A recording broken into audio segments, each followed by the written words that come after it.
दौड़ता चला आता है, और उसी ने सूरज और चांद और सितारों को पैदा किया, सब उसके हुक्म के मुताबिक काम में लगे हुए हैं। देखो, सब मखलूक भी उसी की है और हुक्म भी उसी का है।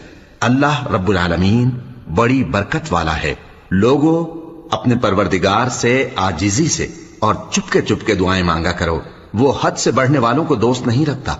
और मुल्क में इस्लाह के बाद खराबी ना करना, और अल्लाह से खौफ रखते हुए और उम्मीद रखकर दुआएं मांगते रहना। कुछ शक नहीं कि अल्लाह की रहमत नेकी करने वालों से करीब है।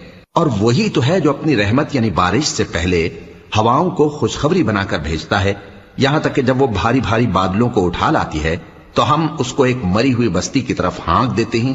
फिर बादल से बारिश बरसाते हैं, फिर बारिश से हर तरह के फल पैदा करते हैं। इसी तरह हम मुर्दों को जमीन से जिंदा करके बाहर निकालेंगे। ये आयात इसलिए बयान की जाती हैं ताकि तुम नसीहत हासिल करो।